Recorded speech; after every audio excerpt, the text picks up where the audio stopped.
Hey everybody, welcome to Spring One. Welcome back. We're about to go into our last talk, and I'll tell you what, we have a special treat for you right now. We have Mark Heckler. He's going to be coming in and giving a talk on Spring Boot Omakase. It is a fast-paced chef's choice dive into fun and useful topics, and I have heard many of Mark's talks, and they're always fantastic. Hey Mark, can you take it away? Oh, hi. Sorry, had to do the Michael Scott thing for everyone. Anyway, hey, welcome. Thanks, Glenn. Thanks, Scott. Thanks, everybody who's helping make this possible. And thank you all for attending. You are all survivors. This is the last official track, I guess. Technically, there's, I think, one track that's split in two, but this is the last position of Spring One this year, which is kind of sad. But the good news is you've survived. You've made it here. You've held on to the end, and we're gonna have a good time, I think, because I always have a good time with this stuff because it's just so good, you know. It's just kind of fun. So I'm going to launch in right away so we don't lose any time whatsoever. I know it seems like, gosh, you know, we've got almost an hour. That seems like tons of time. It isn't. It's never enough. so let's get rolling. Can everyone hear me okay? I take that as a yes. If you can't hear me, raise your hand. Okay, I see no hands. That's good. All right. So welcome to this last talk of Spring One 2020. So it's called Spring Boot Omakase. Omakase is this chef's choice. So I'm not that great a cook. I enjoy cooking. I just don't get to do it much. So when I do it, probably could be better, but I love the idea of going into restaurants, or, you know, remember those when we used to go to restaurants? So cool, maybe someday. But to be able to go into a restaurant and say, you know, I'd like the omakase. I'd like to for the chef to just delight me. Chef's choice, choose whatever. And what happens is in those circumstances is the chef will choose some things that they are particularly proud of or particularly excited about sharing. And sometimes those are old favorites. Sometimes those are new things. Sometimes, well, generally it's kind of a mix, right? It's just something that they think that you might enjoy. And that's what I hope you will do today. I like to choose things because I enjoy them, or I feel like they're not given maybe sufficient exposure. Maybe folks, they've been maybe a well-hidden secret for a number of years. They're just not maybe used as much or leveraged as much as they could. People get excited about some of this stuff, or I hope they do when they see it, because it's like, wow, I've used something similar or close to, and I've never tweaked that last little bit. And I just like to share stuff like that, as well as some new stuff too, because I think that's a lot of fun, because news is good, right? So we're going to talk about configuration, deployments, things like that. My name, by the way, again, is Mark Heckler. I am a Spring developer and advocate. I like to develop applications with Spring. I like to talk about that kind of thing. So put them together, and it's just kind of my ideal gig. I am on the Spring team. I work at VMware, although they say, you know, if you enjoy what you do, you don't work a day in your life. So do I work? I don't know, but I have a good time. If you have any questions or comments or feedback, typically, if you're like me, you think of them, at least the best stuff, 10 minutes after you walk away, 10 minutes after you log off. That's fine. Again, happens to me all the time.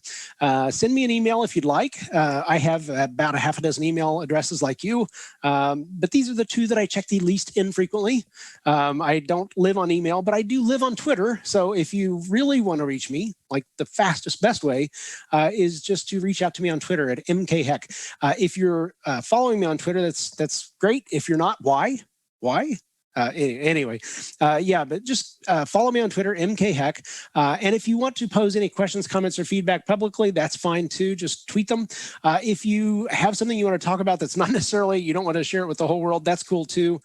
Even if you follow me immediately and shoot me a direct message, my DMs are open, so that's fine. I will see that. I will respond. No big deal. So anyway, a little bit about me. I have co-authored a couple of books. I've contributed content and code to several other books, a few of which even recognized my contributions. That's nice. I actually have another book in the pipeline, and I'll mention that momentarily. I am an architect and developer by trade, and as you might surmise from the next point where most of my expertise has been won, it's been in the JVM ecosystem. I am a Java champion, a Java 1 Rockstar, Groundbreaker ambassador, Google developer expert in Kotlin, which is nice because Spring loves Java, Spring loves Kotlin, Spring loves Groovy. So Kotlin is right up there. Kotlin enjoys full first-class level support, as well as Java, you know, with Spring Framework. So that's kind of nice. Like you, I'm a professional problem solver. That's not my official title. It's just what we do, right? It's what we like to do. We find things. Also the sole creator and curator of Spring Noticias en Español, because almost a couple of years ago now, I saw that the Spanish speaking community, the Spanish language community, there were a lot of resources out there that were just kind of, they weren't well distributed, I felt, and I thought I could help with that. So I made that kind of my personal mission. So if you have any Spring, Java, Kotlin, Groovy, Gradle, Maven resources you want to share with the greater community en si eres hispanohablante, déjeme extender tu voz. If you don't speak Spanish, that's fine too. I speak English slightly better than Spanish, which again is terrible on both counts, but thanks for your patience. I am also a pilot. I am a licensed pilot. I kind of jokingly say it's because they stopped flying me around everywhere this year, but working on that for some time. I just finally got it wrapped up several months ago because they did stop flying me around. So I'll fly myself. I'm kidding. Anyway, but I am a licensed pilot. It's amazing the trust that institutions will extend to you. Crazy, but happy to be here. So back to the book. I am the sole author of Spring Boot Up and Running. Almost done. I keep finding stuff I want to throw in and add and share, but I am in the wrap-up phases, hopefully in the next few weeks, to where we're looking at, I think, a November release of the book. So if you want to check it out, you can actually gain early access and look at the first few chapters, no charge. Just follow the link here, bit.ly, Spring Boot Book, and it'll take you to the O'Reilly site. If you want to actually purchase the book, or if you have an O'Reilly/Safari book subscription, you can have full and unfettered access to it once it comes out. So check it out. Hope you like it. Now, the plan for this session. I love this quote, even if it is a little bit aggro. But Mike Tyson once said, everybody has a plan until they get punched in the mouth. So I do have a plan. Hopefully nobody will punch me. I guess that's the advantage of being remote. But here's the plan for the day, and we'll see how it goes. I do want to be a little bit flexible because I tend to, once I start down a topic, I want to explore it. I want to share it, and I want to make it clear. And I don't want to leave stuff off that leaves something ambiguous. So if it takes me a couple more minutes on one thing and it delays something else, we'll adjust, right? But I do want to make sure I get you out of here on time, so I'm going to try to stay pretty tight on it. So the two things, kind of broadly speaking, that I want to talk about are configuration and deployment of Spring Boot applications, or with Spring Boot applications. And I think this all falls under the umbrella of an application, a Spring Boot application, dealing with its environment. And I think this is, we've got some new cool things coming down the pipe and that are becoming available and will be available, but there also ties back to things that we've had in place for some time. Kind of makes sense, right? We're building on the foundation. And I think these are all very important things, very useful things when it comes to deploying real world applications to real world environments, to production. So we're going to start off talking about the environment. It's good for you, good for the environment, good for your app. You do have options in how you interact with your environment and properties that you're wanting to to absorb within your application or ingest. We'll change the name to protect the innocent. Sometimes things aren't named conveniently, and there is a way to address that as well. We'll talk about deployment. We'll talk about the famous boot executable jars. We'll talk about taking it one step further to a truly executable jar. We'll talk about expanding those jars, and we'll talk about containerization. Put a lid on it, right? We'll see how far we get. And anything that we have left over that we may not get to, or that I kind of allude to and, hey, we'll come back to, and we don't, is in my repo. And again, happy to talk about this at length offline after the fact. So let's code. I hope you have your water, coffee, hot tea, whatever you want to have. I just want to make sure everybody's well caffeinated, well hydrated, so we can keep up with the pace here. Okay. All right. So we'll set Maurice Moss aside here, and we'll go to the Spring Initializer. Now, if you are new to Spring Boot, you may not have seen this. If you aren't, that's fine. You probably have seen this many times, many iterations. A couple of nice features. If you're in light mode, you can stay with that. You can go to dark mode. If you're in dark mode, it's, again, a small feature, but it's something that's, I think, a nice touch for when you're living in a cave, right? So I like my stuff to stay dark around me. And if you pop open the initializer and it blinds you, that's distracting. It kind of throws your rhythm off. It's important. It's a little touch. So this is how you start by creating a Spring Boot application. You don't have to go to the initializer. You can create your own completely bespoke, handcrafted, artisanal Spring Boot application completely by hand.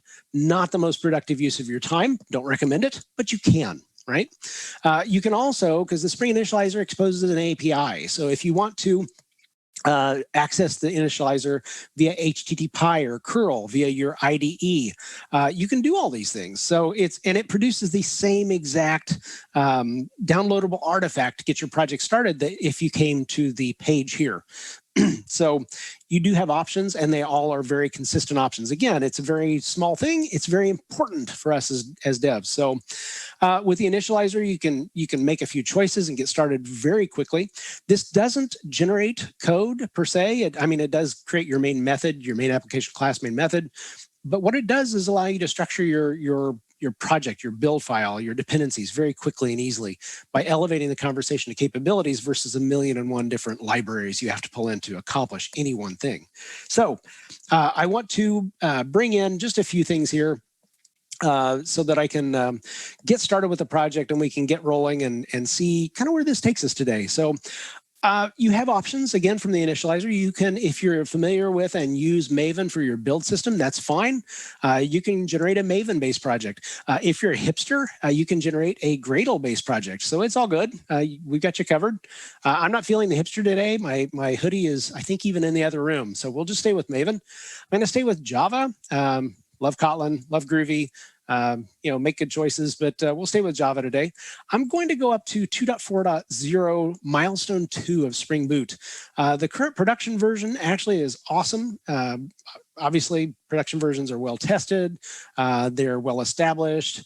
But what I want to do is show a feature or two from some of the newer code. So I'm going to go ahead and leap up here to 2.4.0 milestone 2. And then I'm going to just change a little bit of the metadata. So I'm going to change this to thehecklers.com because why not? I can. And then we'll have our, let's see, S1 boot demo. We'll call that our artifact. I'm going to create a jar. I'm going to stay with Java 11. We do support back to Java 8, which is fine. That's the baseline for Spring Framework 5, Spring Boot 2, and up to the current version of Java, which is 14. But of course, the LTS releases, we're going to stay planted on 11. That's where most of the corporate folks do, and large organizational folks do. So I'll stay with that today. It's all good. And then I'm going to add some dependencies, right? So these are dependencies for our project. So I'm going to bring in the Spring Web dependency, which gets us the ability to create web apps, RESTful APIs, RESTful web services, things like that. So I'm going to add that. Make sure I hold down my command key while I hit enter so I can keep that open. If not, I can just go back in. That's fine too. And then I'm going to also include actuator. Actuator is the heart of production-ready capabilities for Spring Boot applications. And I'm going to show you a couple of neat things about that today as well. And then I'm going to bring in Lombok because I'm a lazy developer. Lazy good, not lazy bad. I just like to be clear on that. If you don't use Lombok Lombok allows you to reduce a lot of boilerplate code, as it says. What that does is compile time generation of getters, setters, equals, hashcode toString, constructors, things like that. You don't have to use it. You can generate all that from your IDE in many cases, or you can just write it. But I like it, especially for demos, because it simplifies the code and allows me to focus specifically on what I want to show. So that's kind of nice. And then I'm going to also bring in the configuration processor. And that allows us to generate metadata based on configuration properties that we want to create. And I'll explain that as we go as well. Now, one nice thing about the initializer is if you do this and you say, well, I wonder what this will actually result in terms of a build file, you can explore and it'll show you your project structure. Specifically, what I love is the build file. And that's why I think it opens up on that, because I think most people love that. But it gives you an idea of what your build file will be, what your project will encompass, and it shows you what you're going to be bringing down in terms of dependencies. So that's kind of nice. So let's generate that. I'm going to just drop that on my desktop, and I'll unzip that and open that in my favorite IDE, NetBeans. Just kidding. Every time I do that, people say, what do you have against NetBeans? Nothing. thing, I love NetBeans. NetBeans is an awesome IDE. It has great Spring support. I mean, obviously, I mean, look at this. You know, in our generated projects, we actually incorporate we plan for NetBeans. We also have Spring Tool Suite, which is based on Eclipse. That is also an awesome. Well, Eclipse, it's another IDE, okay? IntelliJ, this is my preference. You know, I just like it. It fits my workflow better. It has great Kotlin support because the folks who make IntelliJ also are behind driving Kotlin forward, JetBrains, VS Code, what have you. It's all good. Whatever you want to use, that's perfectly fine. Even Vim. Vim is awesome. Just please don't use Emacs. You know, have some self-respect. Anyway, hopefully that one Emacs user doesn't like throw things at me in the chat, but we'll see. Okay, so I've opened the application.properties file. And if you're not familiar with boot, every application typically, you need some place to configure sensible defaults, right? And application properties allows you to create properties in here to define those sensible defaults that you want to use for your application or that you may need to use for an application. You can also change this to an application.yaml file and it processes it as YAML. We're going to keep it, again, fairly simple for this part of it. We're going to leave it as .properties, which means key value. So that's fine, but it's there. This is one of the entry points, if you will. This is one of the places that a Spring Boot application will use to draw from its environment, to look for properties to configure or leverage within the application. So this is kind of the first stop. There is an order of precedence, right? Because your Spring Boot application is not an island. So it will look for this. It will look for, as I mentioned, the application.yaml. It will look for profile-specific properties files within and without the application, in the application's directory, the class path. It will look for environment variables. It will look for command line parameters. And all of this is to give you the ultimate flexibility for your application to deal with its external environment. This is super useful when it comes to, look, I need to deploy this application here. This region crashed. I'm deploying it over here. I need to change some properties so it knows where to point to for that database server or where to look for a particular property. And that's easily done, again, externally, even if you have the sensible defaults defined here. I'll get into that as well. And then we're going to look at our code, of course. Pardon me. Time for a drink of water. Okay. So actually, I want to go back here because anybody who gives demos understands of any kind, even if it's just to the person sitting to your right or left, that you need to have some kind of sample use case, right? You need to have some domain that you can work within to kind of demonstrate what you want to show. And even if you're working in a massive millions of line application, millions of lines of code application, if you have an issue, many times what do? We create a simple example, a very streamlined, very narrowly focused example to submit with an issue to get it resolved or to have someone look at it to hopefully get it resolved. So when you do that, you have to come up with some generic domain or some useful domain. Maybe it directly mirrors what you're doing in production at that massive scale. Maybe it doesn't, but you need something to show a concept, and that's what this will be.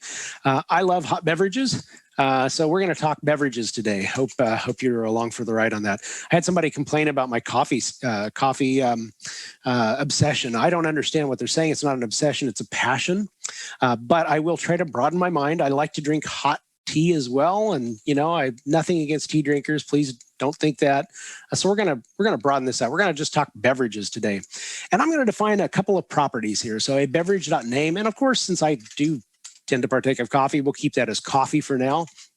And I'm going to define a beverage brew method. So how do you brew coffee? Well, let's do a pour over here. Pour over. Yeah, that's fine. Maybe a dash, maybe. I don't know, seems happier. All right, so we have a couple of properties we defined in our Spring Boot application, a beverage.name, a beverage.brew method. So let's see what we can do to consume those properties. I'm just going to create a very simple REST controller and create and define the base mapping here of beverage. And this will be where we start to access this from an HTTP-based interface. So I'm going to just use HTTP. You can use curl, you can use another application, whatever makes you happy. Or you can use a web page, a web browser, excuse me, to access this. So that's fine. I'm going to call this our beverage, bev typing skills, beverage controller. And let's see, so I'm going to do a get mapping. But first I actually need to, let's see, I need to define a couple of things. So private string, and this will be our, and we'll call this our name, and private, keep it as simple as possible, but no simpler, right? String. Okay, I am going to have another drink of coffee. Fingers just aren't cooperating. Okay, so we have our name and we have our brew method. Okay, so in order to grab these values, right, from our properties here, we want to do @value, right, and quote. See if I can get my fingers to cooperate here. So beverage dot name. There we go. And then I'm going to just grab the same thing here, and we'll do a beverage dot brew method. Yeah, so that looks okay.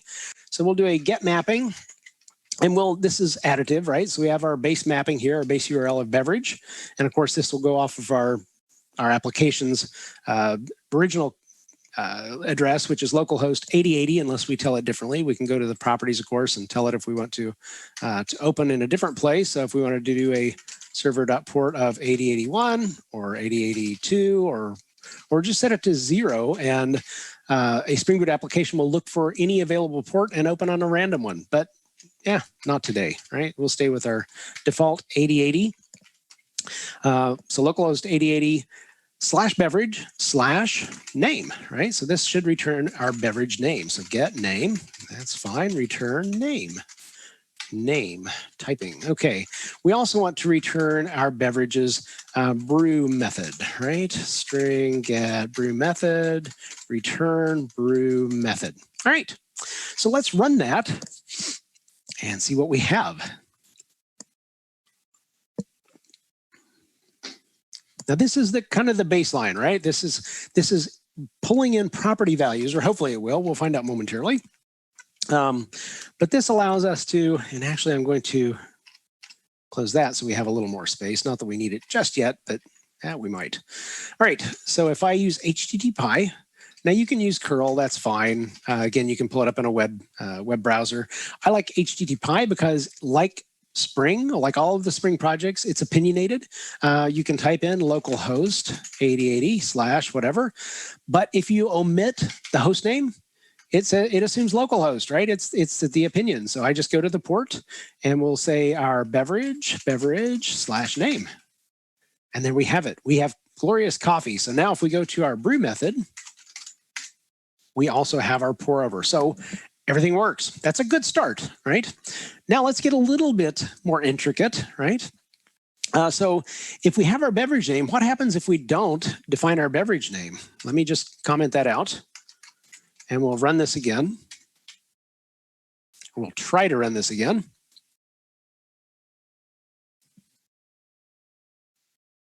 Yeah, it's not happy, right? Because it's saying, look, I don't know where you're pulling this idea of a beverage.name from. It's just not there. I can't find that anywhere. So wouldn't it be nice if we had some way of defining some kind of a default? So I'm going to put a default in here, and anything after the colon within our Spring expression language, well, expression, is the default value. So if it can't find this, it will use this. So I'm going to say a rack Tagino. Yeah, so for those of us Trekkies out there, especially DS9 folks, so we'll put a Ractagino in there. Hope I got that spelling right. Spelling. Brew method. Oops. There we go. Name. And there we have it. So that's really nice if you omit a particular property. If it's just not there, it just fills that in. Now, you can get even fancier with this because here we have brew method. If we don't find brew method, actually, you know what? I'm going to change this to, so let's see, custom preparation of, let's see. So let's see. Is that what I want to do? Let's find out. Custom preparation.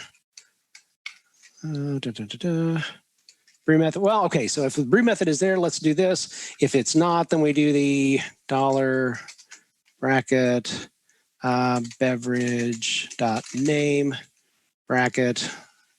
Yeah, it should work. If not, we'll always think it should have.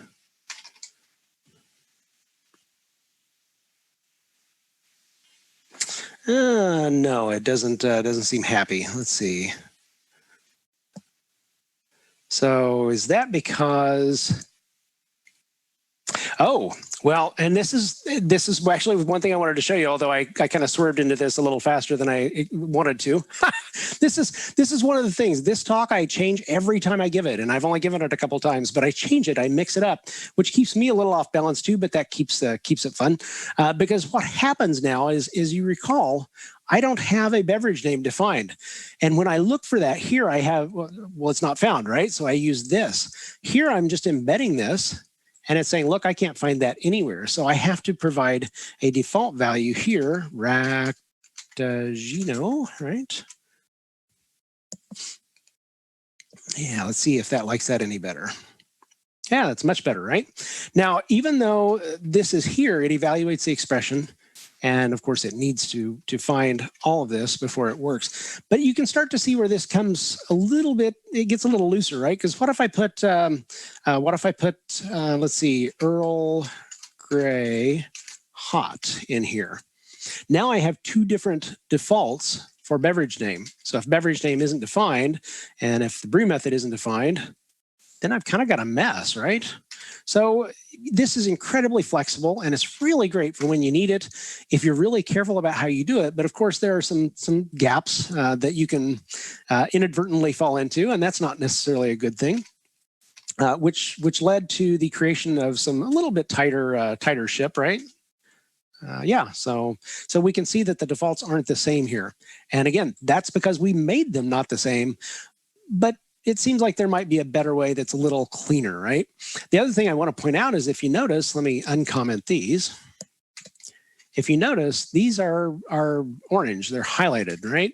And that's because by just having these properties defined and only referencing them within strings, our IDE doesn't know if they're even used. It doesn't know if there's any kind of correlation. So there's not a great way to tie these together and do any kind of type checking or anything like that. So yeah, if you're thinking there might be a better way or there should be a better way, there is, right? And a long time ago, I don't know, a few years ago, was the initial contribution of this, the initial commit in terms of configuration properties. So I'm going to get rid of these things, and then we will we'll dive into that just a little bit. So what could be better than that? Well, let's start with a class. We'll call this a hot beverage class. And our hot beverage has what? It has, hot beverage has a name, and our hot beverage has a brew method. We'll go with the same stuff here. I'm going to use Lombok again because I'm a little lazy. Lazy good. Why do work you don't have to? And this is more consistent than I could ever be, right? And then I'm going to make this a configuration properties class. I'm going to specify a prefix of beverage, if I can type, and that seemed to work. Now, you notice the red line, right? So here's this red line. If I go to my ID, it'll tell you, look, this is not registered. Let me try that again. This is not registered. Yeah, it's not going to stay up. But what it's going to tell me is it wants me to, it needs us to enable configuration properties or to do a scan, a configuration properties scan. Now, Spring Boot does a scan of all components by default. So this fits very nicely if you just say configuration properties scan, and it will do the scan and look for any configuration properties classes. If I do a quick rebuild of my file, my application, well, of course, I haven't tied this in yet, so I guess let me do that first. I'm going to inject my hot beverage here, so private final hot beverage, and then, of course, I could either create a constructor with this. I could do field injection, which is evil. Don't do that. But I could create a constructor, or I could, since I'm using Lombok anyway, have Lombok create an all-args constructor. This has Lombok create a constructor with an argument or a parameter for each of the member variables. We have one, so guess what? It brings that in for me. So now if I do a beverage.get name and a beverage.get method, brew method, yep. So that looks happy. So now I'm going to go ahead and build.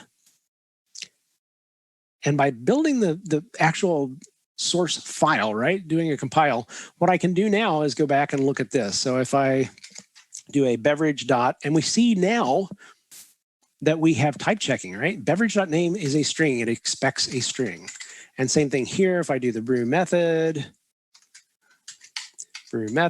dot, oh, actually, let me double that. Go back here, brew method equals, let's make this AeroPress. Why not? Because I like an AeroPress. That makes excellent coffee.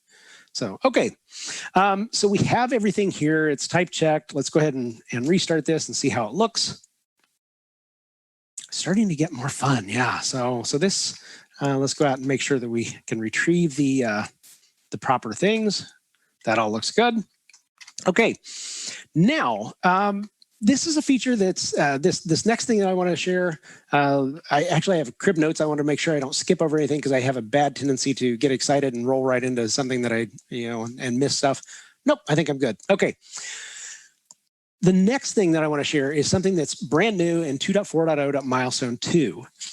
And it's going forward. It was put into place kind of with a fairly narrow target in mind when you had conflicts, perhaps, in terms of naming. But I think the usefulness of it is so nice in some certain other ways that I wanted to share this because it's just, again, kind of nice. Here we're actually binding to the actual member variables, but there is a way to do a constructor bind here. So constructor binding, and we're going to create a constructor, so hot beverage, and we're going to pass in our, let's see, so string name and string brew method, and this dot name equals name, this dot brew method equals brew method. All right, so that does the same thing, right, to this point.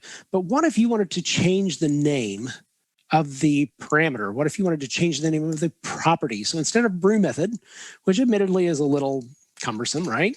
Let's change this to a name of brew, right? So that's clean enough. I'm going to change this to an app value in Lombok, which Lombok will then tell you it doesn't need these qualifiers. So that's fine.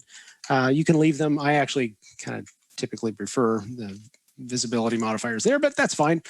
So if we have brew method, I actually need to go back and rebuild. So go back here and change this to .brew.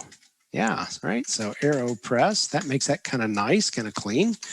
And then if I go back here, not really sure why it's barking at me. Get name. Yeah, see, it did this to me earlier. Let me try something here. Yeah, see, I changed the stat data. I do a build. And then it changes to app value. And everything's fine. Go figure. Okay, so this is one of the cautions, I guess. This has nothing to do with necessarily Spring, but perhaps IntelliJ or IDEs in general, that once in a while, it just doesn't always refresh properly. So yeah, we're up and running now. That's fine. So let's go ahead and run this.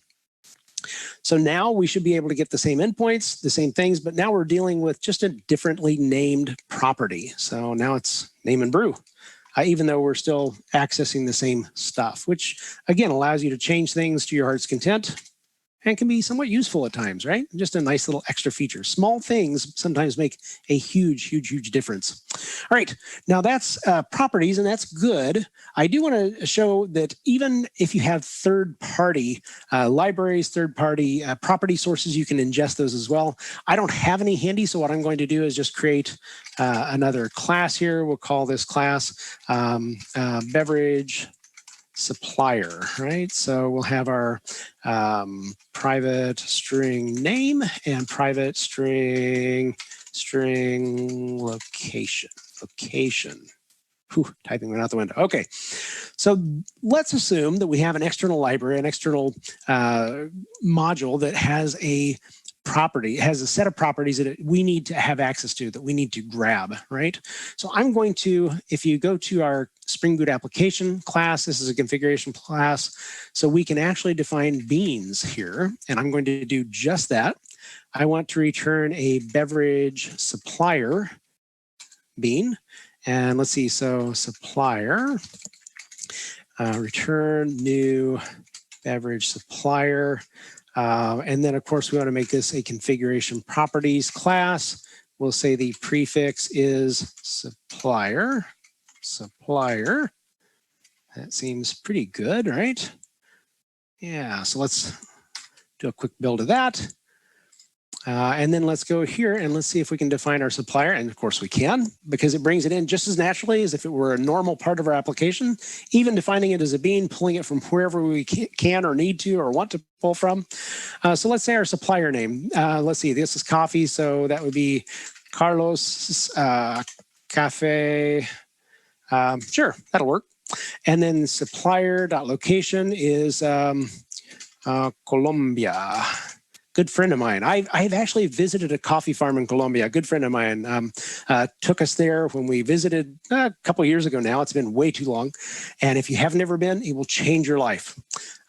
Anyway, so yeah, we'll just go with that for now. Okay, so let's go ahead and run this.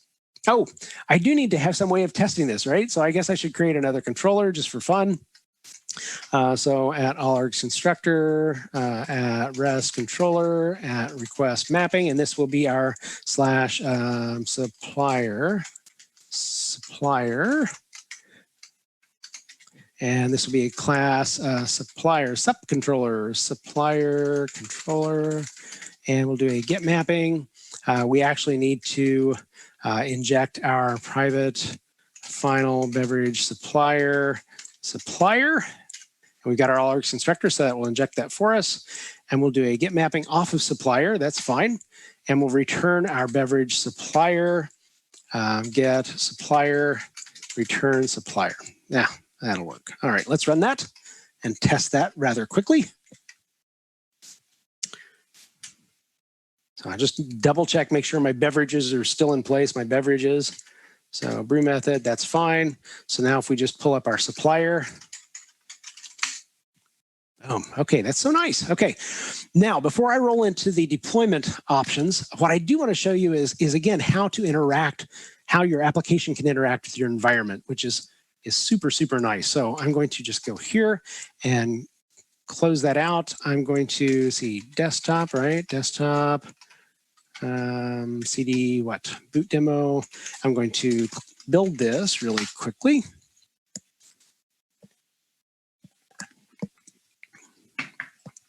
All right, so now I'm running this from the command line, and it will do just the same thing that it did running it from IDE. But what I want to do is show you that even with our defaults here in our application properties, and that's great if you don't have any way external requirements to pass in those, but what if you did?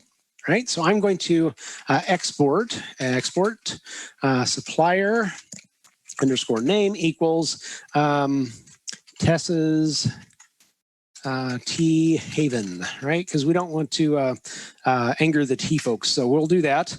And we'll say the supplier location is Tivana. All right, so now if we just do an env grep supplier, we see that we have environment variables that are showing this. So let's do this java-jar target S1 boot demo. And let's see what we got. So this should pick up our environment, right? Even though we've defined these in our application properties, again, there's this order of precedence. So if we access this supplier, yeah, look, see, we've got what we wanted. That's great. Now that's super useful, right? But what if you say, look, you know, that I've got stuff in my environment and I just need to do a very quick override of even that? Well, you can do this, supplier.name equals, let's say this is, let's see, Hortense's hot cider, right? Supplier name and supplier.location equals, just coming up with nothing here. Let's say Antarctica, because that's where you always, well, maybe you don't supply from there, but you certainly need it there, right? So we're up and running again. Yeah, so I mean, you have so many ways, and there's an order of precedence that allows you to, in a very orderly and structured way, impact your running Spring Boot application based on your environment, and to ingest various different things that you need to or want to configure your application from your environment, as well as defining those sensible defaults when you don't, or can't count on environment variables being set. So that's pretty nice. Now, that kind of covers that part of it. Let's kind of migrate into what we want to show and see in terms of our deployment options. Now, Spring Boot is famous for its executable jar, right? Because that allows you to, anywhere there's a JVM, to run your application. It brings all its dependencies with it. It's self-contained. That's super awesome. People have raved about that since it came out and are still raving about it. That's great.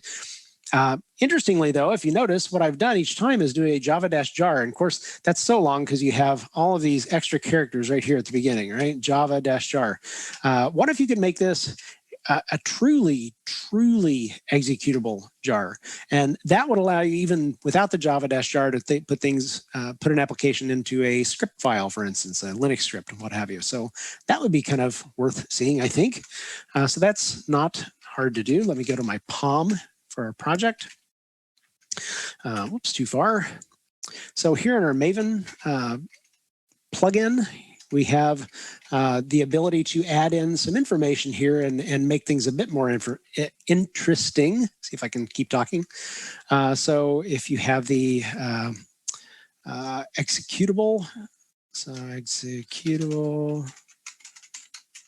and yeah, so we want this to be true. So this should build a completely, actually I need to make this within my configuration. That would help. See if I just fat fingered that. No, it worked. Okay, go figure. So refresh. So now if I do a build, so let's see. We'll do a Maven clean package. Oh, I should have actually looked in the target directory. But if you looked in the target directory before, you saw that there was no executable bit set. So if we now do this target, we can see that there is. Yeah, so read, write, execute. That makes a big difference because now we can just do a target /S1 and run it, which is kind of a nice little extra, right? It makes it a little more scriptable and things like that. So that's just a nice little neat extra trick that's been in there, again, for a while now, but a lot of folks just don't realize it or don't fully leverage it. Now, that's a neat trick, right? But with more and more applications being deployed into containers, what options do you have with Spring Boot? Well, you can deploy a full executable jar to a container, whether or not you make it truly executable or you still require the java-jar. A lot of people have done that successfully for a long time. However, when you deploy to things like Cloud Foundry or Tanzu Application Service, typically what happens is you expand those, right?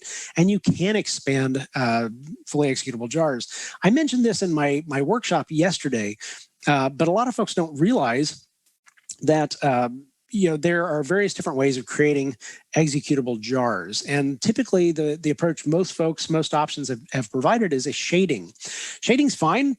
There's nothing necessarily wrong with it. But Spring Boot jars are different. They're nested. And with a nested jar, it keeps the original structure of all of your dependent jars. It doesn't like tease them apart and mix and match and try to look for duplicates and sift and sort and try to make everything work together. What it does is it pulls in those jars as they stand, right, as they're deployed, which keeps you out of licensing issues. It keeps things very nice and neat so that when you do want to do something like I'm about to do, it makes it really nice and super useful. So I'm going to make a directory. We're going to call this directory just exp-jar, so expanded jar, cd exp-jar, and I'm going to do a jar-xf. I'm going to go to my target directory and grab my jar, and I'm just going to explode that, right? So let's do a tree. And we can see when we expand that, this is the thing that I actually find really nice. Here are your class files. That's great. You have a layers.idx, which I'll get to momentarily, your class path index, what have you. But here are all your libs. Here are all your jars in their original formats. So it keeps things very neat, very manageable, super nice. So what do we do with this? Well, we can do a Java -jar. I can do a Java, actually just do a Java WorkSpring Framework Loader jar launcher and just run it this way. Now, this actually has a kind of a side benefit of speeding up your startups quite nicely. So even without native compilation, which are native builds, which we are working on and showing great progress, obviously, as you probably saw in the last couple of days. But this actually shortens your startup time dramatically. It also just plain works better when it comes to containerization. And of course, again, most of us are deploying to containers most of the time. So this seems like a very natural fit. So if I go here and just do again, check supplier, and of course, we're using our Tivana because that's what is in our environment. I didn't pass any kind of environment variables in. And of course, if we go back to our beverage, name, everything works, brew, method for the endpoint. Yeah, so we're all good. Now, that's cool. That gives you at least a starting point, right? It kind of shows you what's coming up. Starting with boot 2.3, you could actually create an image. You could actually take the option or exercise the option of making a layered image, which puts the most changeable stuff up at the top, right? So if I do a, once again, a tree, really, typically what you change most are your application files, right? So it defines layers, or you could define layers from 2.3.0 on. From 2.4.0 on, you actually have the layers created by default. You can tweak those, but you don't have to do anything to already take advantage of least changeable to most changeable layers. And that makes a lot of sense, again, when you're talking images and eventual deployment to containers. So I do want to add one thing, actually, before I do this. I want to add a little bit more information to my POM because what I want to do is, let's see. Yeah, there we go. I want to change the way the image is named. It just makes more consistent so I can push it to Docker's hub while it still lasts. So that's good. I just changed the way the image is named. But again, this is an optional thing. I just like to include it. So I'm going to refresh my POM. Now you can go in and do this here. And there's nothing wrong with that here. You can actually just do the build image goal, right? I'm actually going to go out here and do this from the command line just because it gives me a little more screen than this little window down here. I guess I could expand that, but why not? So, so Maven, Spring, boot, build image, right? Now, what this does, and you can, of course, create your own handcrafted, bespoke, artisanal Docker files, your images. You can create your images yourself. You can tweak them. But again, most of the time, what we want to do is create the most sensible, logical, layered image that we can. And these are using Paketo build packs, as you can see. And what it does is, since what you're trying to push to it, work out the best way to do it, create the images, or excuse me, create the layers, create the index for the layers, and build that image for you, and deploy it to your local container registry. So it does so much work for you. So if I do this, we can see a build success. So if I do a Docker images, so we see here, yeah, so what did I call this? I guess that's the question. Config deploy, no. S1 boot demo, there we go. So yeah, so let's run this, right? So Docker dash, Docker run dash name my S1 boot demo. We'll do a port 8080. Let's see, properties, no. What is this? S1 boot demo. It's right up there. Ha! Boot. Shouldn't try to rely on my memory when it's right there, right? Oh, yeah. Let's see. So, oh, right, because I changed the name to protect the innocent. Heckler M / S1 boot demo. There we go. All right, so let's see if this works. And of course it'll work. Things never go wrong in demos, right? Okay, so we'll go and check our brew method. Brew method works. Let's check our name. Oh, come on, I'll just do this. Name that works. HTTP:8080. So it was supplier, right? Supplier. And of course, we're back to this because we have no environment configured within our container that's running. So we're back to our original default. So that all works brilliantly. Now, one thing I did forget to show, and I'm just going to shut this down, right? So Docker PS, yep, that's all good. I sometimes miss this, and I want to make sure not to miss this. So I'm going to go ahead and just run this again.